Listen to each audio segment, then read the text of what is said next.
है तो उसको एक पुत्र की प्राप्ति जरूर होगी।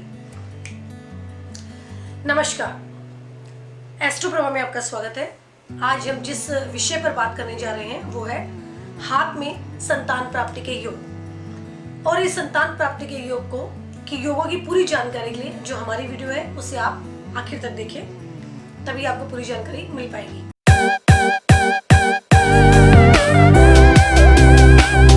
संतान हाथ में है या नहीं है, जैसे हम कहते हैं कि मेरी किस्मत में इतने बच्चे हैं या नहीं है। जैसे कई लोगों को जल्दी हो जाते हैं बच्चे शादी के बाद, कई लोगों को थोड़ा सा देर से संतान की प्राप्ति होती है। ऐसे में सबसे पहले तो आपको ये जानना है कि भी हाथ कौन सा देखना है आपको। अगर आप हाथ के अंदर चाइल्ड बर्थ देखते हैं, संतान की प्राप्ति देखते हैं, तो कौन सा हाथ देखना है, उसमें थोड़ा सा लोगों में कंफ्यूजन है। जैसे काफी लोगों का मानना है कि जो औरतें हैं, ये लेडीज हैं, उनका लेफ्ट हैंड देखते हैं और जो जेंट्स है उनका राइट हैंड देखा जाता है। लेकिन यहाँ आपको एक बात मैं क्लियर करना चाहूंगी कि आपका जो एक्टिव हैंड है, एक्टिव हैंड मतलब कि जिससे आप काम करते हैं, लिखते हैं, खाते हैं, पीते हैं, कोई भी काम करते हैं, वो आपका एक्टिव हैंड होगा। मतलब चाहे राइट हो या लेफ्ट हो। कई लोग जैसे हाथ जो लिखते हैं वो लेफ्ट से लिखते हैं, सारे काम वो लेफ्ट से करते हैं। तो जेंट्स हो या लेडीज हो, उसका एक्टिव हैंड दिख रहा है, चाहे वो लेफ्ट हो या उसका राइट हो। लेकिन ज्यादातर हम लोग राइट हैंडेड होते हैं कि सब लोग राइट हैंड से काम करते हैं, तो हम राइट हैंड देखेंगे। और बाई चांस अगर कोई आदमी लेफ्ट हैंड से काम करता है तो हम उसका लेफ्ट हैंड देखेंगे किसी भी काम के लिए। पामिस्ट्री का कोई भी टॉपिक हमें देख रहा हो उसका लेफ्ट हैंड देखेंगे। तो अब अपने विषय पे आते हैं। आपका ये हाथ है, हाथ में ये हमारी हर्ट लाइन होती है, इधर हथेली के किनारे से निकलते हुए ये हमारी बुध की उंगली है। बुध की उंगली के नीचे ये हर्ट लाइन जाती है और हर्ट लाइन के बराबर में, जिसको हम विवाह रेखा कहते हैं, कई लोग इसे विवाह रेखा नहीं मानते, अफेक्शन लाइन बोलते हैं। ज्यादातर लोग उसे अफेक्शन लाइन मानते हैं कि किसी के प्रति हमारा झुकाव या हमारा अफेक्शन है जो है। उस अफेक्शन लाइन या विवाह रेखा के ऊपर ऐसे जो लाइनें होती हैं उसे हम संतान की लाइन मानते हैं कि कितनी संतान होगी या नहीं होगी और कैसे होगी। उसके अलावा एक हमारा मत ये होता है, कुछ लोग मानते हैं कि जो हमारा ये अंगूठा है कि उसे शुक्र पर्वत मानते हैं और शुक्र जो है वो कारक है इन सब चीजों का। तो यहाँ अंगूठे के नीचे ये जो हमारा हिस्सा है, यहाँ पर संतान की गिनती मानते हैं। ये जो अंगूठे के ठीक नीचे इधर यहाँ जितनी लाइनें होती है ऐसे खड़ी लाइनें, उसको हम संतान का देखते हैं कि भी कितनी होगी, 1 होगी, 2 होगी, 3 होगी, जितनी लाइनें हैं। और इसमें क्या है कि जो अच्छी हेल्दी लाइन्स है वो पूर्ण संतान है, मतलब पूरी संतान है। जैसे कई लोगों का क्या होता है कि मिसकैरेज हो जाता है, तो उसको नहीं देखेंगे। जो हेल्दी लाइन्स है, जो टूटी फूटी नहीं है और जो ऐसे मुड़ी तुड़ी नहीं है, कुछ नहीं है, बिल्कुल सीधी है, स्पष्ट रूप से हमें दिखाई देती है, वो हमारी संतान लाइन है। और उसके अलावा एक मत ये भी है, जो हमारा हिंदू पामिस्ट है, जो उनका मत है कि भी अंगूठा जहाँ आपका शुरू होता है वहाँ एक लाइन होती है, कट होता है एक इधर। जैसे आप देखते हो ना अंगूठे में 2-3 लाइनें होती है, जो जहाँ से शुरू होता है अंगूठे की जड़, वहाँ वो जो लाइन है वो जो का आकार लिए होती है। जो का आकार कैसे हो गया, मैं आपको एक बार दिखा देती हूँ जो का आकार बना के कि कैसे होता है। ये जो का आकार इस तरह से जो का आकार होता है, ये जो का आकार हो गया, ये आप इसे देख सकते हैं थोड़ा सा। या भगवान शिव का जो तीसरा नेत्र जैसे खुला होता है ना, ऐसे उसे जो का आकार बोलते हैं हम, वैसे बना होता है। तो वो इसका मतलब ये हुआ कि उस व्यक्ति को जिसके हाथ में ये जो बना हुआ है, या भगवान शिव का जो तीसरे नेत्र की जो शेप है वो बनी हुई है, तो उसको एक पुत्र की प्राप्ति जरूर होगी। दूसरा तरीका क्या है मेल चाइल्ड और फीमेल चाइल्ड देखने का, वो ये है कि जैसे आपका हाथ है और आपके हाथ में हार्ट लाइन होती है, जो ये बुध की उंगली है, और ये बुध की उंगली जहाँ से शुरू होती है बुध का क्षेत्र जिसे बोलते हैं, बुध का पर्वत, बुध माउंट या मरकरी माउंट जिसे हम कहते हैं, उस मरकरी माउंट के ठीक नीचे हमारी हार्ट लाइन होती है, हृदय रेखा जिसे हम कहते हैं। और मरकरी माउंट पर हृदय रेखा के अंदर की तरफ छोटी छोटी सी पैरेलल लाइनें होती हैं, उसी के पैरेलल लाइन्स होती है, जिसको हम विवाह रेखा कहते हैं या हम अफेक्शन लाइन उसे हम कहते हैं। ये भी हार्ट लाइन के पैरेलल होती हैं। और जो ये अफेक्शन लाइन लंबी होती है वो हम मानते हैं कि हमारा ये पक्का वाला विवाह है, या जिसके साथ हमें अफेक्शन है वो है। इसी जो पैरेलल लाइन्स है उसके ऊपर की तरफ ऐसे खड़ी लाइनें होती हैं, जिसको हम संतान रेखा कहते हैं।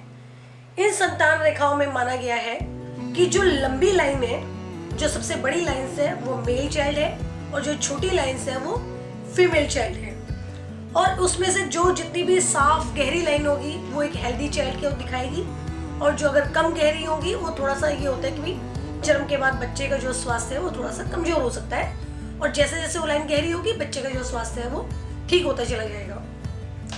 इसमें भी क्या है कि जो मैंने आपको संतान रेखाएं ये बताई हैं, हृदय रेखा के पैरेलल में विवाह रेखा, विवाह रेखा के ऊपर में खड़ी रेखाएं जो है, कई बार क्या होता है कि बुध पर्वत के नीचे बहुत सारी लाइंस होती हैं, ऐसे छोटी छोटी बड़ी होती हैं, उसमें आपको कंफ्यूज नहीं होना, क्योंकि वो जो बहुत सारी लाइंस है जो छोटी छोटी होती हैं, आज के ज़माने में मैक्सिमम 3 बच्चे हैं, 1, 2 या 3। और अगर किसी के हाथ में आपको दिखता है कि बहुत सारी ऐसे छोटी छोटी खड़ी रेखाएं बनी हुई हैं, तो उसको हम बोलते हैं कि भाई उस व्यक्ति के अंदर एक हीलिंग क्वालिटी है, एक हीलिंग पावर है।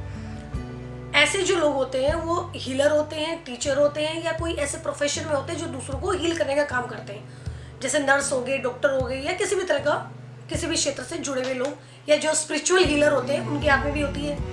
इसको हम बोलते हैं स्टिग्मेटा, स्टिग्मेटा लाइंस, या कुछ और भी इसे कहते हैं। कई लोग इसे मेरे ख्याल से कायरोन या चिरोन जो है वो कहते हैं, चिरोन हीलर या कायरोन हीलर इस तरह से बोलते हैं। तो उसमें आपको कंफ्यूज नहीं होना, क्योंकि वो लाइनें किसी हीलर के हाथ में पाई जाती है, या फिर जो किसी हीलिंग उसमें काम नहीं करता है, लेकिन उस बंदे के हाथ में ये लाइंस है, जो हीलिंग वाली लाइंस मैं आपको बोल रही हूँ, उसके अंदर एक नेचुरल पावर होती है, चाहे वो बेशक आम आदमी भी है, कि जैसे अपने हाथ से किसी को दवाई दे देगा तो बंदा जल्दी ठीक हो जाएगा सामने वाला।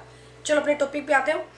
अब हम क्या देखते हैं कि जो संतान रेखाएं हैं, जो विवाह रेखा के ऊपर खड़ी लाइनें हैं, जो लंबी लाइन जैसे मैंने आपको बताया वो मेल चाइल्ड है, जो छोटी लाइन है वो फीमेल चाइल्ड को मानते हैं हम। उसमें भी क्या है कि जैसे कई लोगों को ट्विंस होते हैं, जुड़वा बच्चे, तो जो आपकी ये खड़ी लाइनें हैं उसमें एक ये हार्ट लाइन के ऊपर आपकी विवाह रेखा होगी, विवाह रेखा के ऊपर ऐसे जो खड़ी लाइनें हैं वो आपको मैं एक पॉइंट बना के दिखाती हूँ कि वो ऐसे होगी, मतलब 2 लाइनें ऐसे आएंगी। जैसा कि आप देख रहे हो मेरे हाथ में मैंने एक शेप बनाई है, आपकी ये हार्ट लाइन के ऊपर जैसे मैंने बताया उसके पैरेलल में विवाह रेखा होती है, विवाह रेखा के ऊपर जो ऐसे खड़ी लाइनें होती हैं वो होती है आपकी संतान रेखा। और जो मैंने शेप बनाई है, अगर विवाह रेखा के ऊपर ऐसे वी शेप की 2 लाइनें हैं एक पॉइंट पे, तो इसका मतलब ये ट्विंस होंगे उसे, जो ऐसे शेप होगी। इसके अलावा क्या है कि जो आपकी संतान रेखा, जैसे मैं आपको बार बार बोल रही हूँ कि विवाह रेखा के ऊपर ऐसे सीधी सीधी जो लाइनें होती हैं, क्योंकि विवाह रेखा तो हार्ट लाइन के पैरेलल में हो गई ऐसे, उसमें जो सीधी ऐसे सीधी खड़ी लाइनें हैं वो आपकी संतान रेखा होगी। इस संतान रेखा में अगर कोई लंबी लाइन ऐसे सीधा बुध, ये हमारी बुध की फिंगर है, बुध की उंगली है, और यहाँ से कोई संतान रेखा निकल के बुध की फिंगर के नीचे तक ऐसे सीधा ऊपर तक आ गई ऐसे खड़ी, तो इसका मतलब क्या हुआ कि वो बच्चा अपने घर से दूर जाएगा और दूर जाके काफी कुछ वो कमाएगा, घर से दूर जाके कमाएगा, जो आपकी बुध तक अगर एक संतान रेखा आपकी आ जाती है। और वही संतान रेखा, मान लीजिए वो संतान रेखा ये हमारी सूर्य की उंगली है, वही संतान रेखा हल्का सा मुड़ के सूर्य पर्वत की तरफ झुक जाती है, हल्का सा मुड़ के लंबी होगी, तो वो बच्चा अपने जीवन में काफी कुछ कमाएगा, मतलब अपना नाम कमाएगा, फेमस होगा, प्रसिद्ध होगा, अपना जो भी वो काम करेगा एक उसको नेम फेम की प्राप्ति होगी। इसी में जो हमारी विवाह रेखा है, विवाह रेखा को काटते हुए कोई लाइन नीचे की तरफ आ जाती है संतान रेखा, क्योंकि विवाह रेखा के ऊपर हमारी संतान रेखा होगी, और कोई संतान रेखा नीचे आ जाती है हार्ट लाइन की तरफ विवाह रेखा को काटते हुए। इसका मतलब है जिस आदमी के हाथ में वो रेखा है वो आदमी अपनी स्पाउस से ज्यादा अपने बच्चों को प्यार करेगा, इसका मतलब ये हुआ। इसी में क्या है कि अगर यहाँ लाइनें ही नहीं है, मतलब संतान की जो रेखाएं जो मैंने आपको बताई है वो है ही नहीं किसी के हाथ में, डिसिप्लिन आते हैं, तो ऐसे में संतान की प्राप्ति के योग है वो कम होते हैं। या आप ये भी कह सकते हो संतान तो उसकी है, लेकिन संतान से उस आदमी को, उस महिला को प्यार नहीं है, कि जिससे अपने बच्चों से डिटैचमेंट हो जाती है, उसके हाथ में आप संतान लाइनें नहीं देखोगे। और जैसे मैंने कहा था कि बहुत सारी लाइनें, जैसे हम स्टिग्मेटा लाइन्स भी बोल देते हैं, वो लाइन्स हैं, तो कई बार क्या होता है, इतनी सारी लाइंस होने के बावजूद भी किसी के बच्चे नहीं होते, संतान उसकी नहीं होती। लेकिन ऐसे आदमी को अपनी संतान से बहुत ज़्यादा, मतलब उसे एक उम्मीद होती है ना कि मेरी संतान हो, मैं बहुत ज़्यादा उसे प्यार करूँ। तो वो प्यार वो दूसरे बच्चों को करता है, अपने संतान का प्यार है, क्योंकि उसको संतान नहीं हुई लेकिन लाइंस बहुत ज़्यादा है उसके हाथ में। तो वो अपने आसपास के जो लोग हैं, उनके बच्चों को, रिश्तेदारों के बच्चों को, दोस्तों के बच्चों को, उस आदमी को बहुत प्यार होता है। किसी बच्चे को देख के उसके मन में बहुत अच्छी फीलिंग आती है कि मेरा है, और अपने बच्चे की तरह उसे वो प्यार करने वाले लोग होते हैं। इस वीडियो में जो हमने टॉपिक आपको बताया है, ये बहुत छोटा सा टॉपिक है, क्योंकि जो संतान प्राप्ति है वो हर किसी हाथ का, जो कोई पामिस उसका निरीक्षण करेगा तो बहुत सारी चीज़ों का निरीक्षण करके तब किसी पॉइंट पे पहुंचेगा, और साथ में आपकी जन्म कुंडली क्या कहती है वो सब मिला के हम किसी निष्कर्ष पे पहुंचेंगे।